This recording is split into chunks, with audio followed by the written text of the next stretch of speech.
श्री राम कथा प्रणाम मंत्र। रामाय रामचंद्राय रामभद्राय वेदसे रघुनाथाय नाथाय सीताय पतये नमः। इसके पहले दिन हम लोग आलोचना कर रहे थे कि कैसे भरत जब रामचंद्र जी से मिलते हैं पूरे परिवार के साथ, भरत जी अनुनय कर रहे हैं श्री राम को वापस आने के लिए। श्री रामचंद्र जी मना कर दे रहे हैं और वहां पर बहुत सारी बातें भगवान कहते हैं जिसमें सत्य और धर्म के बारे में काफी बातें कह रहे हैं कि सत्य में प्रतिष्ठित रहना, धर्म में प्रतिष्ठित रहना, इसे कोई क्यों त्याग करेगा। इसमें 2-3 श्लोक हम लोगों ने इसके पहले दिन आलोचना की थी, और लेकिन एक बार फिर से उसको थोड़ा देखते हैं क्योंकि यह बहुत ही महत्वपूर्ण है। श्री रामचंद्र जी कहते हैं कि क्षात्रम धर्मम अहम त्यक्ष्ये यधर्मम धर्म संगीतम क्षुद्रे नृशंसे लुब्धेश सेवितम पाप कर्म भी। अगर पूछा जाए धर्म क्या है, धर्म किसे कहते हैं, साधारणतः दूसरे दूसरे धर्मों में देखा जाता है कि उनका कोई एक विशेष ग्रंथ रहता है जिस पर आधारित उस धर्म के अनुयायियों का आचरण होता है। इस तरह से हर एक धर्म एक मर्यादा में, एक सीमा में बंधा हुआ है। हिंदू धर्म इससे भिन्न है। हिंदू धर्म हर हर अर्थ में खुला हुआ एक स्वाधीन स्वतंत्र धर्म है। यहां पर महत्व दिया जाता है आत्मचिंतन, आत्मज्ञान के प्रति। पथ चाहे कोई भी ले ले। इसीलिए देखेंगे हिंदू धर्म में बहुत ही अधिक धर्म ग्रंथ हैं। यहां तक कि जब मनु बाबा ने विधान किया कि लोगों का आचरण कैसा होगा मनुस्मृति में, वह पुस्तक भी अधिक दिन नहीं चली। एक के बाद एक बहुत सारे स्मृति ग्रंथ आते रहे। तो अंत में मूल क्या बनता है? अंत में हम किस चीज का पालन करेंगे जब कोई एक ग्रंथ नहीं है और अलग अलग ग्रंथ में अलग अलग मुनिगण, अनेक अलग अलग ऋषिगण अलग अलग बातें कहते हैं। इस समस्या का बहुत सुंदर समाधान महाभारत में आता है। महाभारत में एक प्रसंग आता है यक्ष प्रश्न, जहां यक्ष युधिष्ठिर से बहुत सारे प्रश्न करते हैं। उसमें एक प्रश्न आता है का पंथा, पथ क्या है? युधिष्ठिर बहुत सुंदर उत्तर देते हैं, महाजनो येन गता सपंथा।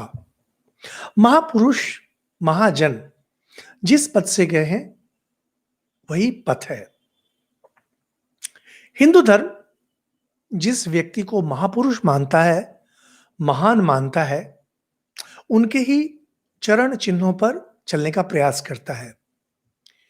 इस दृष्टि से अगर देखा जाए तो दूसरे धर्मों की तरह हिंदू धर्म भी एक ही तरह का है, क्योंकि जैसे मान लीजिए ईसाई धर्म है, क्रिश्चियनिटी, उसमें जीसस क्राइस्ट ने जैसा कहा, जैसा किया, वैसा ही उनके अनुयायी गण करना चाहते हैं। अमेरिका में एक मत है ईसाई लोगों का, वे लोग बिल्कुल उसी तरह से रहना चाहते हैं जिस तरह से जीसस क्राइस्ट के समय लोग रहते थे। एक संप्रदाय है यह, और लोग उसी तरह से रहते हैं। घोड़े गाड़ी पे चलते हैं, उसी तरह से घास काट के लाते हैं, बिल्कुल उसी तरह से कि भगवान यीशु ख्रिस्ट जिस तरह से रहे थे हम उसी तरह से रहेंगे।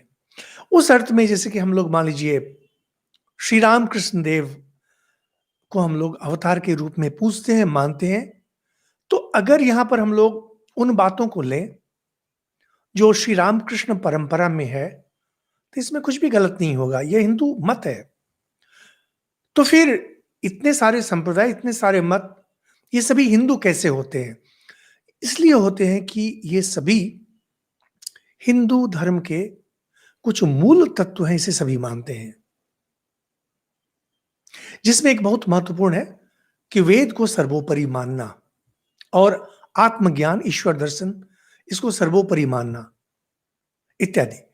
अगर आप लोग जिन्हें रुचि है, मेरी एक बहुत छोटी-सी पुस्तिका है अंग्रेजी में, द हिंदू वे, उसमें मैंने बहुत सुंदर से इसको अ, बिल्कुल सही ढंग से प्रस्तुत किया है।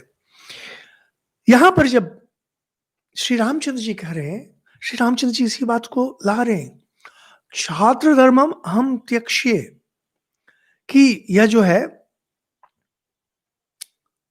क्षत्रिय लोगों का जो धर्म है, इसे त्याग कर मैं पाप कर्मी, कहते हैं सेवितम पाप कर्म भी, जो पाप कर्म करने वाले हैं उनके द्वारा सेवित धर्म को मैं नहीं अपनाऊंगा। पाप कर्म को परिभाषित करते हैं भगवान क्षुद्रेय, व्यक्ति जहां स्वार्थ परायण होता है, जिसका धर्म क्षुद्र हो जाता है, नृशंस, क्रूर, लुब्धय, लोभी, इस तरह के लोग, इस तरह के लोग जो करते हैं वह मैं नहीं करूंगा। वे लोग प्राय असत्य का अवलंबन करते हैं, झूठ का सहारा लेते हैं। एक बार श्री रामकृष्ण देव उस समय कलकत्ता के बहुत ही प्रसिद्ध डॉक्टर थे, डॉक्टर महेंद्र लाल सरकार। उनसे श्री रामकृष्ण देव की चिकित्सा करते थे। डॉक्टर सरकार बहुत प्रसिद्ध व्यक्ति थे, बहुत ही प्रसिद्ध व्यक्ति थे, और अभी भी है। उन्होंने कलकत्ते में कुछ कुछ स्थापना की थी संस्थानों की, अभी भी वे हैं। तो डॉक्टर सरकार बात बात में किसी समय उनको बोलते हैं कि आप सुनिए मेरी बात। तो श्री रामकृष्ण देव उनको बहुत सम्मान दे के बात करते थे, लेकिन वह सुन के श्री रामकृष्ण देव नाराज हो गए और कहते, तुम्हारी बातें मैं क्या सुनूं? तुम कामी हो, लोभी हो, अहंकारी हो। जो व्यक्ति कामी है, लोभी है, अहंकारी है, उनसे हम धर्म की बातें क्या सुने? व्यक्ति व्यक्ति का जीवन, व्यक्ति का चरित्र जब उच्च उच्च स्तर का होता है, तभी वे धर्म की बातें कर सकते हैं। अब हम हैं, आप हैं, हम लोग सभी, हम लोग उसी पथ का अनुसरण करेंगे जिस पथ पर चले हुए व्यक्ति के प्रति हमारा सम्मान है। अब जो लोग बहुत पैसा कमाना चाहते हैं, जिनके लिए महत्व नहीं रखता है कि सच क्या है, गलत क्या है, सही क्या है, गलत क्या है, धर्म क्या है, अधर्म क्या है, वे उसी पथ पर चलेंगे, चलते भी हैं। लोग चोर भी बनते हैं, डकैत भी बनते हैं, बनते ही हैं। और इसके बाद कहते हैं भगवान, जहां की हम लोगों ने छोड़ा था, कायन कुरते पापम मनसा संप्रदार्य तत् अनृतम जीवया चाह त्रिविधम कर्म पातकम। पातक कर्म, नीच कर्म, तीन तरह से होता है, शरीर से, वचन से, मन से। पाप पहले मन में उठता है। कोई भी गलत काम अगर आप करेंगे, अधर्म आचरण अगर करेंगे, आप पूछेंगे धर्म क्या है? एक तो अभी हमने बतलाया, महाजनो येन गतः सपन था, और दूसरा उससे भी अधिक महत्वपूर्ण है, हम लोग जब 9 साल 10 साल के होते हैं, उस उम्र तक हमारे माँ पिताजी, हमारा समाज, हमारे शिक्षकगण और धर्म के जितनी भी कथाएं हैं, कहानियां हैं, उनसे हमें पता चल जाता है कि हमारा आचरण कैसा होना चाहिए। अधिक उम्र होने पर लोगों को धर्म नहीं सीखना पड़ता है। धर्म की सीख तो हमें 10 साल के पहले ही मिल जाती है कि जीवन कैसे जीना है। लेकिन जब जीवन संग्राम में हम उतरते हैं, पथ पथ पर ऐसी समस्याएं आती हैं, जब हम देखते हैं कि जो मूल्य हमने अपने लिए बनाए थे, उस मूल्य पर हम अडिग नहीं रह पा रहे हैं। यह बहुत ही स्वाभाविक है, क्योंकि अगर उन मूल्यों पर आप अडिग हो जाते हैं, तो आप चरित्रवान हो जाएंगे, आप संत बन जाएंगे। जीवन संघर्ष है। लोग प्राय आपको कहेंगे जीवन संघर्ष संघर्ष है। संघर्ष जीवन के लिए नहीं है, संघर्ष संत बनने के लिए है। और संत बनना क्या, इसके लिए आपको इतने सारे धर्म ग्रंथों को पढ़ने की आवश्यकता नहीं होगी। धर्म ग्रंथ पढ़े जाते हैं ईश्वर तत्व के बारे में, आत्म तत्व के बारे में जानने के लिए, या साधना। धर्म ग्रंथों का दूसरा कोई काम नहीं है। ये मूलतः आपको साधना और सिद्धि के बारे में बतलाते हैं। लेकिन जीवन आचरण, सदाचार, यह तो 10 साल तक होते होते हम लोग सभी सीख जाते हैं। 10 साल के बाद नहीं सीखना पड़ता है। और प्राय हम लोग जब बोलते हैं ये अच्छे वंश का है, इसका कहने का अर्थ यह होता है कि इसके कुल की परंपरा, इसके परिवार की परंपरा ऐसी है कि इसे सदाचार घुट्टी बनाकर पिलाया गया है। इसके रग रग में सदाचार दौड़ रहा है, जिसमें है नीचता, क्रूरता, लोभ आदि का कोई स्थान नहीं रहता है। जो अच्छे कुल के हैं वे लोभ नहीं करते हैं, वे क्रूर भी नहीं होते हैं। हिंदू समाज में इसलिए ऐसे लोग जो होते थे, जिनमें इन दुर्गुणों का अभाव होता था, उन्हें सम्मान किया जाता था। इसके विपरीत सांसारिक परिस्थिति, सामाजिक परिस्थिति में चलते हुए जब हम सदाचार छोड़ देते हैं, सदाचार हम तभी छोड़ेंगे जब कोई परिस्थिति ऐसी आ जाए, किसी चीज के प्रति हम आसक्त हो जाते हैं, या किसी चीज के प्रति हमें अत्यधिक क्रोध हो जाता है, तभी हम करेंगे। और जब वह लक्ष्मण रेखा हम जब पार करेंगे, सीमा जब पार करेंगे, पहले वह मन से पार होता है, और फिर लोगों को बोलना शुरू कर देते हैं, मैं ऐसा करूंगा। अगर कोई व्यक्ति हास परिहास में भी ऐसी बात करता है जो आपको पसंद नहीं है, जो सदाचार के विपरीत जाता है, आप अगर उसके हितैषी हैं, या आपका धर्म बनता है, या आपका कर्तव्य बनता है कि उसे रोक दिया जाए, भाई ऐसा मत करो। वो बोलेगा मैं तो मजाक कर रहा था। नहीं, आपकी जीवा पर अगर यह बात आ गई है, इसका अर्थ है यहां पर बात बैठ गई है। पहला दरवाजा खुल चुका है, दूसरा दरवाजा खुल चुका है, अब तीसरा दरवाजा भी खुल जाएगा।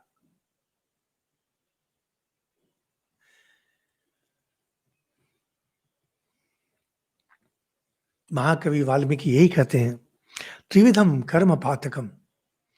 व्यक्ति जब पाप कर्म करता है, पातक करता है, 3 तरह से करता है।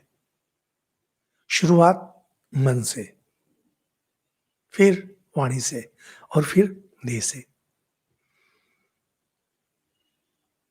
और अगर गलत काम नहीं करे, धर्म में प्रतिष्ठित रहे,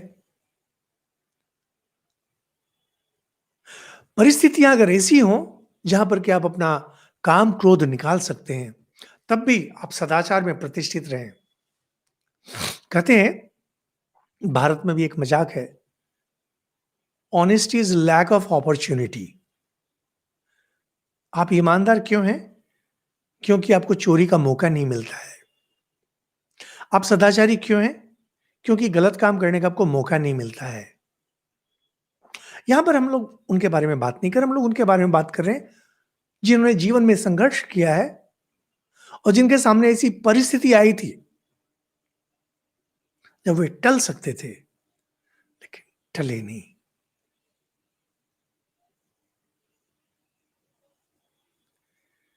यह बहुत ही ऊंचे चरित्र के लोग होते हैं, तभी संभव होता है। नहीं टलें, यह साधारण लोगों से संभव नहीं होता है। इसके लिए चरित्र चाहिए। साधारणतः हम लोग चरित्र का अर्थ समझते हैं कि किसी लड़की के साथ या लड़की है तो लड़के के साथ संपर्क नहीं हो, इत्यादि नहीं। चरित्र का अर्थ होता है सदाचार में प्रतिष्ठित रहना। परिस्थिति कुछ भी हो जाए, सदाचार से नहीं हटना। और इसमें अगर कोई व्यक्ति पूर्ण रूप से प्रतिष्ठित हो जाता है, वह सदाचारी कहलाता है। संत वह तभी बनेगा जब वह ईश्वर के प्रति समर्पित होगा।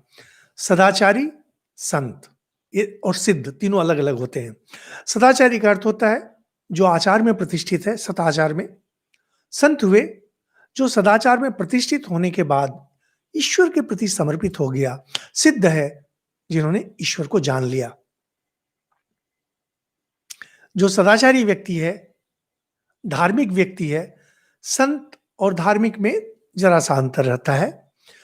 सदाचारी व्यक्ति थोड़ा और ईश्वर की ओर जाता है, तब हम उसे धार्मिक कहते हैं।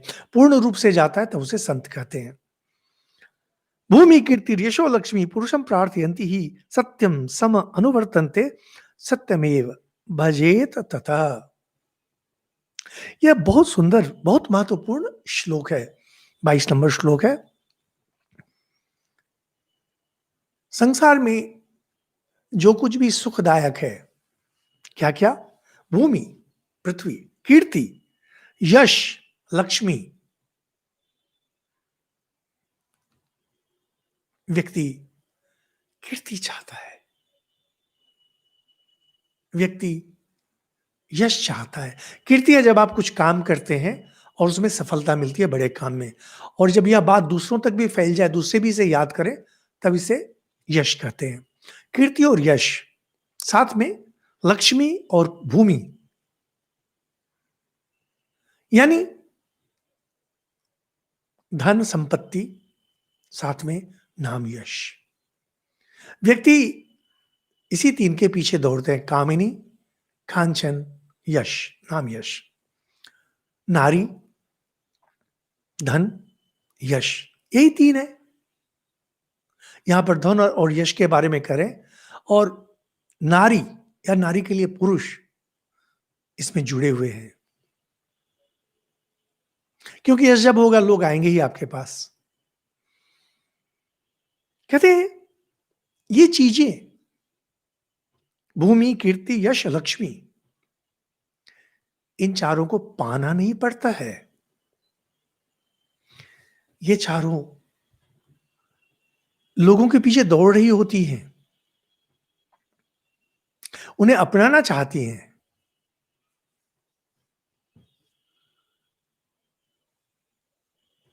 जो सदाचारी व्यक्ति है, उनके पास ही ये चीजें जाकर के ठहरती हैं।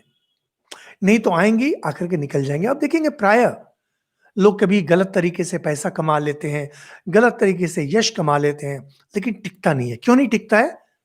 क्योंकि व्यक्ति सदाचारी नहीं है।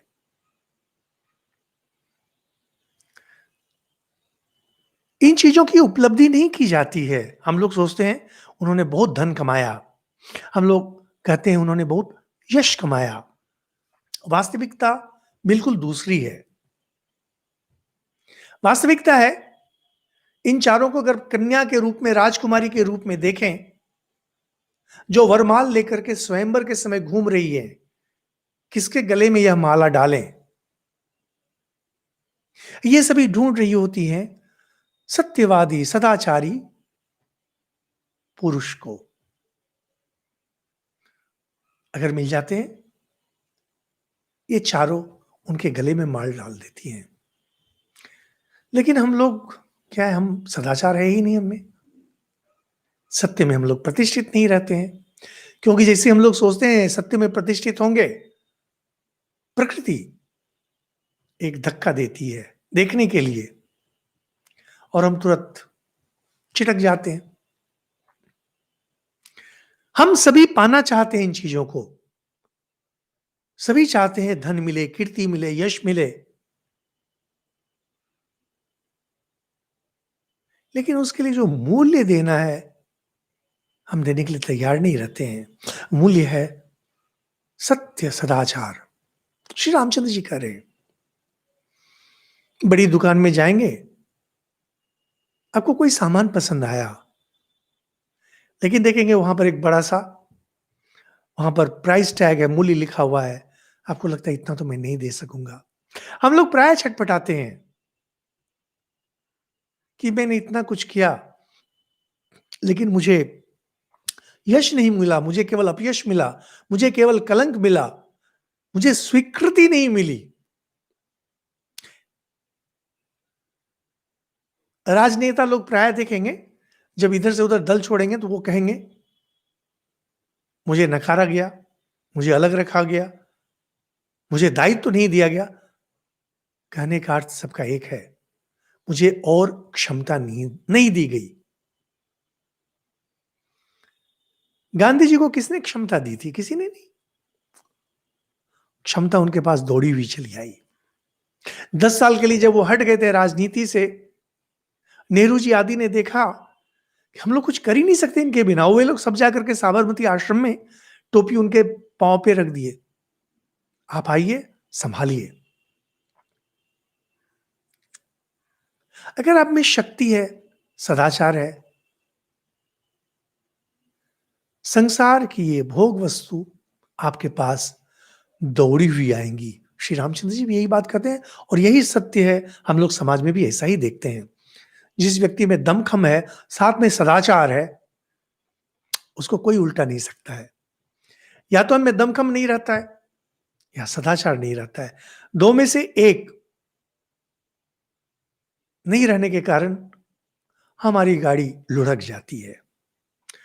अगर गाड़ी को बचा के रखना चाहते हैं कि नहीं लुढ़के, इन दोनों को ठीक करना पड़ेगा।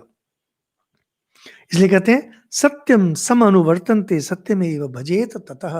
हे भरत भाई, इसलिए हमेशा सत्य को भजो, सत्य को भजो, सत्य को भजो, सत्य में प्रतिष्ठित रहो। कह के कहते हैं स्थिरा मया प्रतिज्ञाता प्रतिज्ञा गुरु संनिधो। मैंने जो प्रतिज्ञा की थी अपने गुरुजन के सामने, वह अटल है। और साथ में कहते हैं प्रशिष्ट मानसा देवी कई कई चाहवत दा, जिसमें मैंने यह बात कही कि हाँ ठीक है मैं वन को जाऊंगा, तो मेरी माता कई कई कितनी खुश हो गई थी। यहां निंदा के स्वर में नहीं बोल रहे श्री रामचंद्र जी, कह रहे प्रसन्न थी, खुश हो गई थी। कैसे मैं उसे मिथ्या कर दूं? अभी तुम उन्हें पकड़ के ले आए हो और अपनी मर्जी के अनुसार उनसे कहवा रहे हो? नहीं, जिस समय मैंने यह बात कही थी उसको कितनी प्रसन्न हुई थी। यह सब कह के कहते हैं कि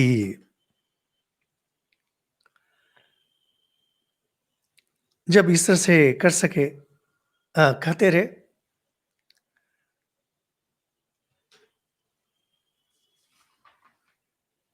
भरत जी सही से उत्तर नहीं दे पा रहे हैं, लेकिन फिर भी अनुनय किए ही जा रहे हैं। और चूंकि इसमें पुनरावृत्ति हम लोग इसमें अपने उतरेंगे, उस पर फिर भरत जी धरना दे देते हैं कि मैं तो वापस जाऊंगा ही नहीं, जब तक आप मेरी प्रार्थना नहीं सुनेंगे मैं वापस नहीं जाऊंगा। धरना, प्रायोवेशन। ऋषिगण साथ में थे, उन्हें पता था श्री रामचंद्र जी ने देह धारण किया है इस बार रावण आदि राक्षसों का संहार करने के लिए। इसलिए कहते हैं ऋषिगण अब समझाते हैं भरत को, कुले जात महाप्राज्ञ महावृत्त महायश। महाकवि की भाषा इतनी सुंदर है, इतनी सुंदर है। कुले जात, उच्च कुल में तुम्हारा जन्म हुआ, महाप्राज्ञ, तुम्हारी बुद्धि तीक्ष्ण है, महावृत्त महायश, तुम्हारा आचरण, तुम्हारा यश सब महान है। अगर तुम अपने पिताजी को सुख पहुंचाना चाहते हो तो श्री रामचंद्र जी की बात तुम्हें मान लेनी चाहिए। ऋषिगण समझा रहे हैं भरत को।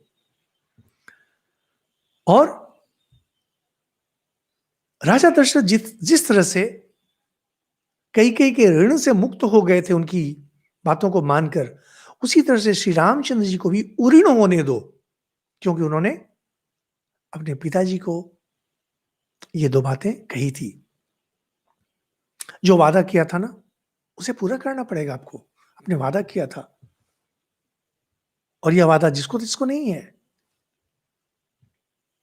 उस पिताजी को है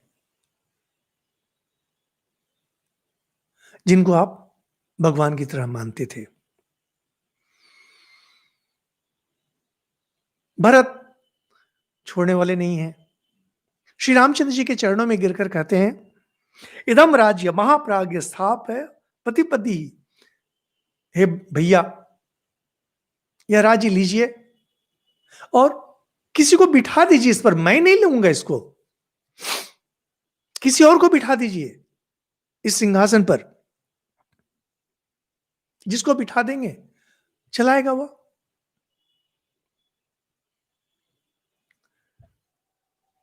श्री रामचंद्र जी अत्यंत कोमल हृदय थे। हम लोगों को लगता है कि रावण आदि को मारे थे, शक्ति थी, हृदय उनका बहुत बहुत बहुत कोमल था। सभी वहां कुटी में बैठे हुए हैं। भरत को पकड़कर उन्हें अपनी गोद में बिठा लेते हैं। छोटा भाई है, अधिक छोटा नहीं था, लेकिन गोद में बिठा लेते हैं, सीने से लगा लेते हैं और बहुत मधुर वाणी में बहुत सुंदर बात कहते हैं।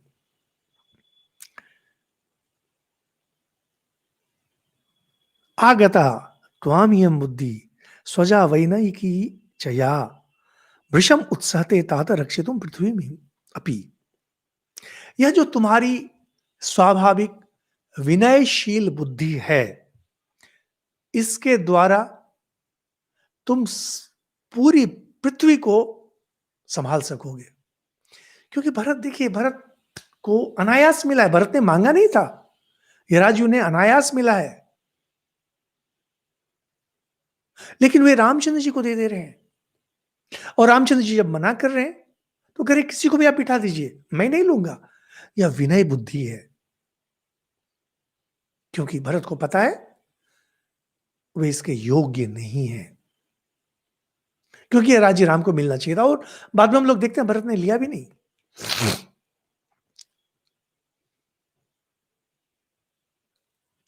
श्री रामचंद्र जी बहुत प्रशंसा कर रहे हैं, तुम में यह जो स्वाभाविक विनय है, इसमें नकल कुछ नहीं है, स्वाभाविक विनय है, इससे तो तुम पूरी पृथ्वी की रक्षा कर सकते हो। लेकिन चंद्रमा से उसकी प्रभा अलग हो जाए, हिमालय का हिमालय हिम का परित्याग कर दे, बर्फ हिमालय पर वह चला जाए और समुद्र अपनी सीमा लांघ जाए, लेकिन मैं अपनी बातों से पीछे नहीं मुड़ सकता। मैंने जो प्रतिज्ञा की है, पिताजी को जो वचन दिया है, उससे मैं नहीं पीछे हट सकता। मैं तुम्हें प्यार करता हूं, तुम सक्षम हो, स्वाभाविक विनय तुम में है, सब है, लेकिन मैं नहीं ऐसा करूंगा। और सुनो, कामाद्वा तात लोभाद्वा मात्रा तुभ्यम इदम कृतम। हे तात, तात बहुत सारे अर्थों में आता है। पिता को भी तात कहते हैं, पुत्र को भी तात कहते हैं, शिष्य को भी तात कहते हैं। तात का अर्थ होता है बढ़ना, बढ़ाना। तो जहां पर आप अपने व्यक्तित्व को बढ़ाते हैं, बढ़ा करके जोड़ देते हैं, उसे तात कह सकते हैं। तात बहुत सुंदर शब्द है जो हर जगह प्रयुक्त होता है। कहते हैं कि तुम्हारी मां कैकेयी ने लोभवश हो, कामवश हो, जो भी है, जैसे भी उन्होंने किया, उसे कभी मन में मत लाना और उनके प्रति वही बर्ताव रखना जो एक पूजनीय मां के प्रति जो व्यवहार होता है।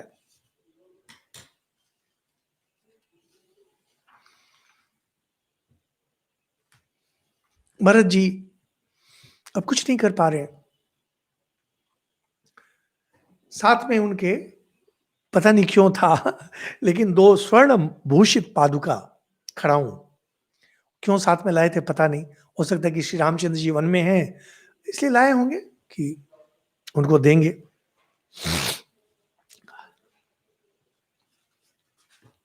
क्योंकि उन्होंने कभी ऐसा सोचा नहीं था कि श्री रामचंद्र जी नहीं आएंगे। कहते हैं एति सर्वलोकस्य योग क्षेम विधास्यत। योग क्षेम का अर्थ होता है आपूर्ति, जीवन निर्वाह के लिए जो भी आवश्यक हो, योग क्षेम कहते हैं। कहते हैं कि ये दोनों पादुकाएं आपके चरणों में अर्पित हैं, और मुझे तो छोड़ दीजिए, ये पादुका समस्त जगत के योग क्षेम का निर्वाह करेंगी। यानी आपके चरणों से लग जाएं तो आपके नाम पर ये पादुका यही अयोध्या की रक्षा कर सकेंगे। यह बहुत बहुत बहुत ही प्रसिद्ध और पवित्र प्रसंग है। बचपन से ही आप लोगों ने देखा होगा कैसे यह तस्वीर, जहां पर कि वो सिंहासन पे दो खड़ाऊ रखे हुए हैं, पादुकाएं, यहां पर कहते हैं कि खड़ाऊ कहते हैं, या शब्द है पादुका।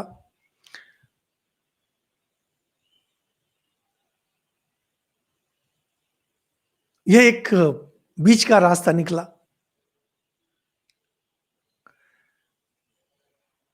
श्री रामचंद्र जी खड़े हो गए, दोनों पादुका पर अपने चरण रखे और फिर उन्हें अलग कर दिया। बस चरणों से केवल छुआ दिया उन्हें।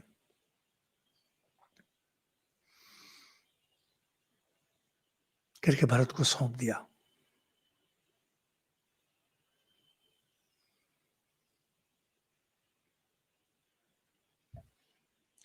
भरत उस पादुका को, वो ये पादुका श्री रामचंद्र जी के चरणों में पादुकाएं लगी थी, इसे ध्यान में रख के सर में लगाते हैं। सर में लगा के कहते हैं, हे रघुनंदन, 14 वर्षों तक मैं भी चीर जटा धारण कर, आप जैसे वैसे ही मैं नगर के बाहर ही रहूंगा, मैं चलाऊंगा, लेकिन राज्य तो चलाएंगे आपके ये पादुका, मैं नहीं। जिस कारण से तस्वीर में देखेंगे सिंहासन पर कैसे पादुकाएं रखी हैं, और राज्य का सारा भार इन्हीं पर रहेगा, और मैं आपकी प्रतीक्षा में रहूंगा। 14वां वर्ष जिस दिन पूरा होगा, उसके पहले दिन अगर आप नहीं आए, अगर आपके दर्शन नहीं हुए, तो मैं जलती हुई आग में प्रवेश कर जाऊंगा। और यह इतनी महत्वपूर्ण बात है कि श्री रामचंद्र जी जब लौट रहे हैं श्रीलंका से, तो उन्हें बार बार यह चिंता हो रही है कि अगर मैं समय पर नहीं पहुंचा तो भरत आग में प्रवेश कर जाएंगे। इसलिए लौटने के समय ये जब भरद्वाज मुनि के आश्रम में फिर श्री रामचंद्र जी आते हैं, वहां रुकते नहीं, कहते कि नहीं मुझे जाना पड़ेगा, नहीं तो भरत जल जाएंगे।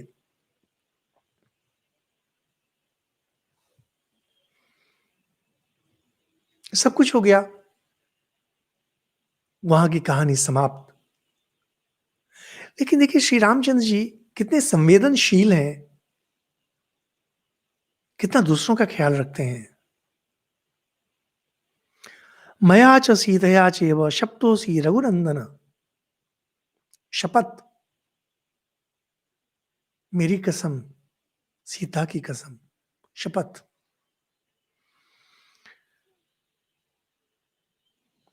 कि तुम्हें मातरम रक्षक कैकेयी, मां कैकेयी की रक्षा तुम करना ठीक से। तुम्हें मेरी कसम, सीता की कसम, माता कैकेयी को कभी किसी प्रकार का रोष या कष्ट नहीं देना। इत्युक्ता अश्रु परिताक्षो भ्रातरम भी ससर्ज। ये कहकर के श्री रामचंद्र जी की आंखों से झरझर झरझर आंसू बहने लगे।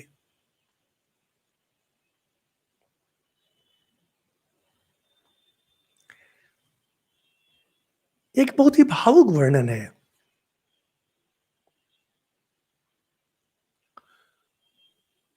श्री रामचंद्र जी यहां पर दुखी नहीं है। हम लोग साधारणतः जिस तरह से दुखी होंगे, शोक के कारण, हम लोग साधारणतः शोक के कारण दुखी होते हैं। श्री रामचंद्र जी भाव में एक प्यार का भाव है, और साथ में अपनी परिस्थिति भी है। अपनी परिस्थिति से श्री रामचंद्र जी प्रसन्न नहीं है, लेकिन पिताजी का आदेश है, पूर्ण सहमति के साथ सर नवाकर उसे स्वीकार कर रहे हैं, ग्रहण कर रहे हैं।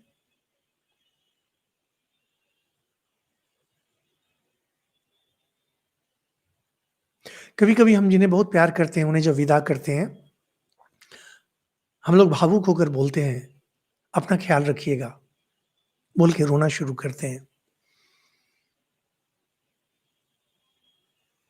सारी बातें हो गई हैं, वार्तालाप हो गया है, और राज्य चलाने के लिए पादुकाएं दे दी गई हैं, सब कुछ हो गया है, और विदा की वेला आ गई है।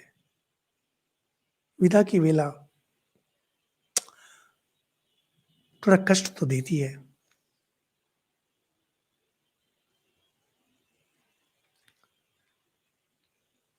श्री रामचंद्र जी भी भावुक हो गए। इत्युक्ता अश्रु परिताक्षो, बिल्कुल आंखों से आंसू बह रहे हैं श्री रामचंद्र जी के।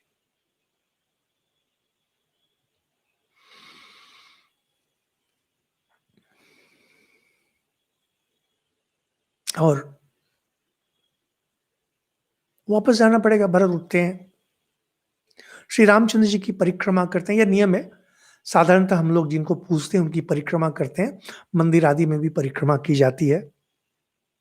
और साथ में जो हाथी घोड़े आए हैं, उसमें जो राजा की सवारी में जो गजराज, पहले इसका उल्लेख किया गया था, उसके मस्तक पर जाकर उन पादुका को रख देते हैं। यानी, हे गजराज, आज से तुम्हारे राजा यही हुए।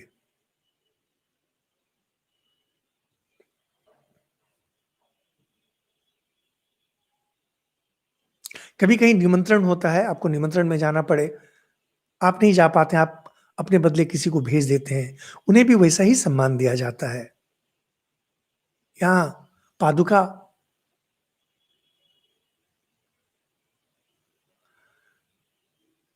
श्री रामचंद्र जी के स्थान पर है, और इसीलिए वही हाथी जो राजा की सेवा में रहता था, साधारणतः यह वृद्ध गजराज होता था, बूढ़ा हाथी साधारणतः राजा के लिए, उसके मस्तक पर रख दिया गया। यही अब राजा है। उसके बाद फिर पादुका को लेके अपने सर पे लगा करके और रथ पर बैठ गए, और वापस जाना है। सब कोई वापस चले। कौशल्या को पहले ही समझा दिया गया था कि आप वन में नहीं आ सकती हैं मां, लेकिन उसमें कहा गया था कि पिताजी को कौन देखेंगे। अब तो पिताजी का स्वर्गवास हो गया, लेकिन कौशल्या अब जिद नहीं कर रही है, जो भी कारण हो उसका यहां पर वर्णन नहीं है।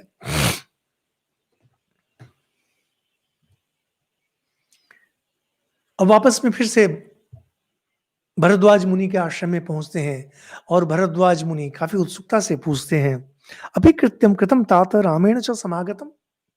हे तात, यहां भी तात बोला जा रहा है। हे तात, तुम्हारा कार्य संपन्न हुआ, श्री रामचंद्र जी से मुलाकात हुई, भेंट हुई।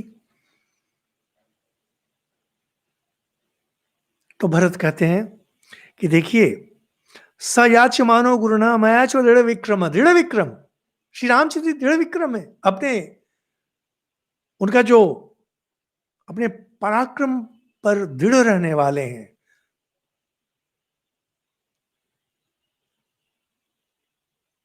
उन्होंने जो प्रतिज्ञा की थी अपने पिताजी के सामने, वहां से हटने वाले नहीं है।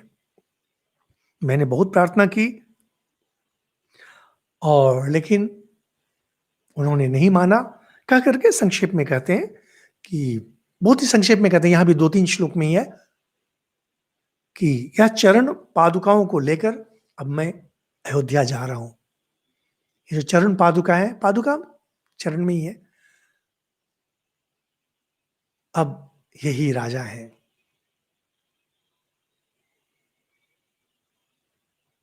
सारी बातें सुनकर भरद्वाज मुनि बहुत प्रसन्न हो जाते हैं।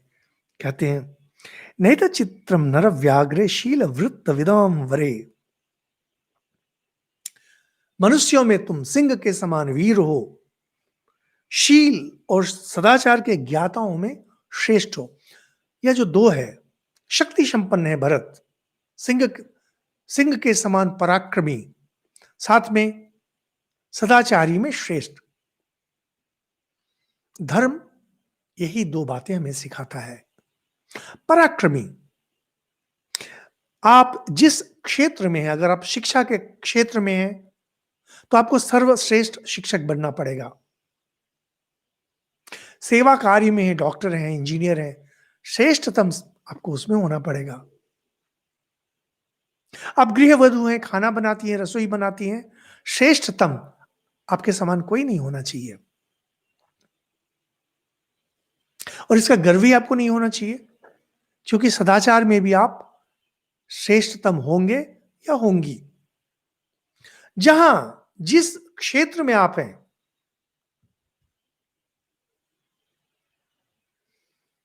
जीवन निर्वाह के लिए हमें कुछ कार्य करना पड़ता है। हमारे अंदर जो क्षमता रहती है, हमारा पहले पहले का जो भाग्य रहता है, उसके अनुसार हमें कर्म मिलता है। इस कर्म के माध्यम से हम और ऊपर उठ सकते हैं। इसलिए जो भी कार्य मिला हो, जो भी दायित्व मिला हो, उसे श्रेष्ठतम तरीके से करना चाहिए। वहीं से फिर हम लोग आगे बढ़ते हैं।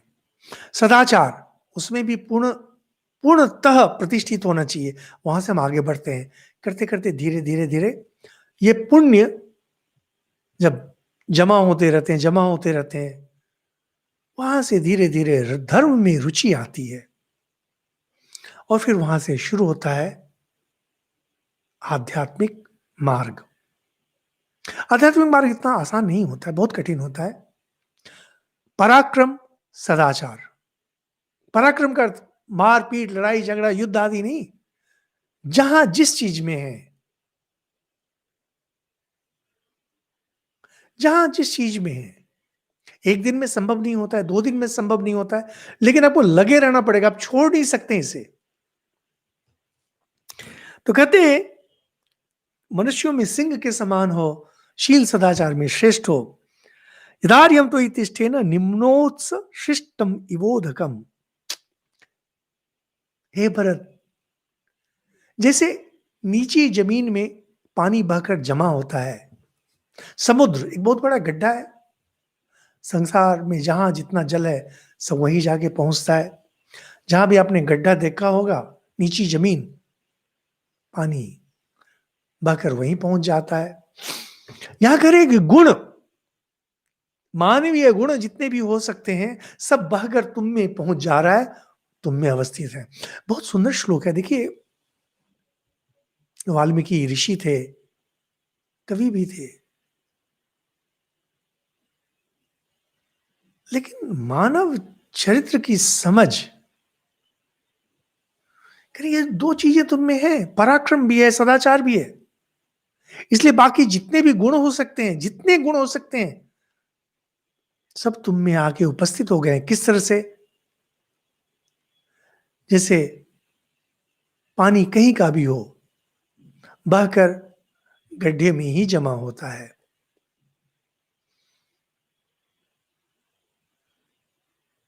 ये हम लोग के जीवन में हमें हमेशा प्रयत्नरत इस चीज के बारे में, हम पराक्रमी बने, हम सदाचारी बने, गुण स्वयं आएंगे। और श्री रामचंद्र ने पहले जैसे कहा, भूमि, कीर्ति, यश, लक्ष्मी, अपने आप बहकर इस गड्ढे में जमा होते रहेंगे।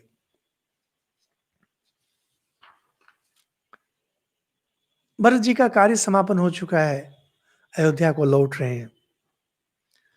अयोध्या लौटते हैं और फिर वही वर्णन। अयोध्या बिल्कुल श्रीहीन है, वर्णन है इसमें। और वाल्मीकि जी का वर्णन इतना सुंदर है। कहते हैं कि जैसे कोई बड़ा मकान, उसके खंभ गिर गए हों, खंभे टूट गए हों और वो जैसे छिन्न भिन्न हो जाता है, अयोध्या नगरी वैसी ही नजर आ रही थी। पूरा एक अध्याय है इसी चीज पर कि कैसे श्रीहीन है, कि इसमें क्या उतरना है।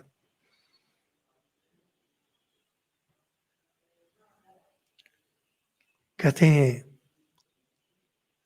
सारथी से बातें करते हुए भरत राजमहल में प्रवेश करते हैं, जो उस गुफा के समान लग रहा है जहां सिंह अब नहीं हो। एक गुफा है जिसमें सिंह रहता है।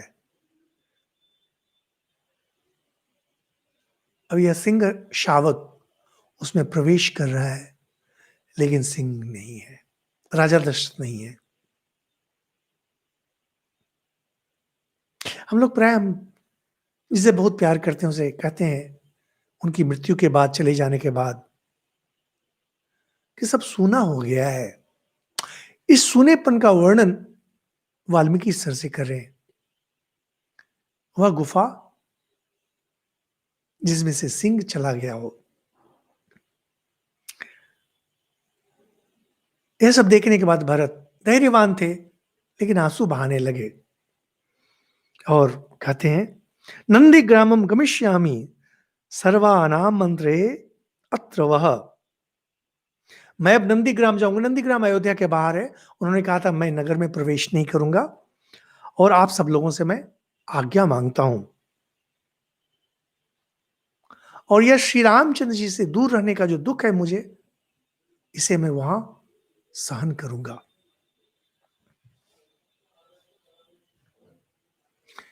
कहते हैं राजा दशरथ स्वर्ग चले गए, श्री रामचंद्र जी वन को, लेकिन हमारे लिए राजा श्री रामचंद्र जी ही हैं।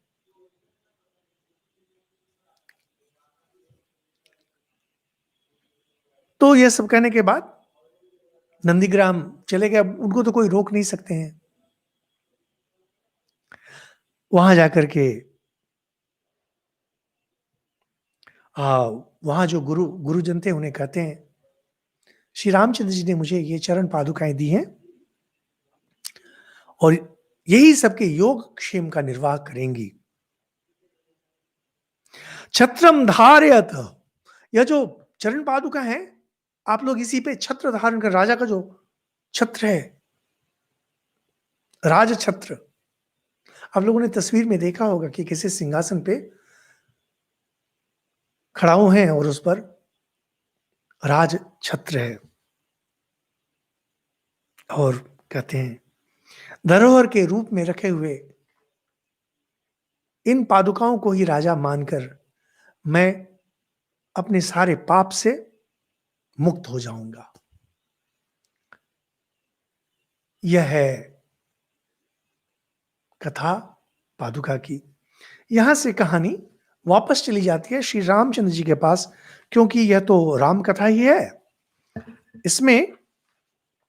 और बस थोड़ा सा और है, हम लोग इसमें अब देखेंगे। चित्रकूट में जहां श्री रामचंद्र जी हैं, वहां पर यह जो भरत आदि आए थे, उस कारण से काफी कोलाहल आदि हो गया था। वहां से लेकर के कहानी अब आगे बढ़ती है और केवल हम लोग का एक और रह गया, एक दिन की बात। वहां पर अयोध्या कांड समाप्त, वहां से फिर शुरू हो जाएगा अरण्य कांड। तो राम भरत मिलन, भरत ने कैसे समझाया, श्री रामचंद्र जी ने कैसे वापस कर दिया, और वापस आने के समय कैसे भरत जी दो चरण पादुका लेते आए, जिन्हें राज सिंहासन पर प्रतिष्ठित कर श्री रामचंद्र जी का आदेश मानकर भरत अगले 14 साल तक राज्य चलाते रहे। आज विशेष कारण से हम लोग यहीं पर समाप्त करते हैं।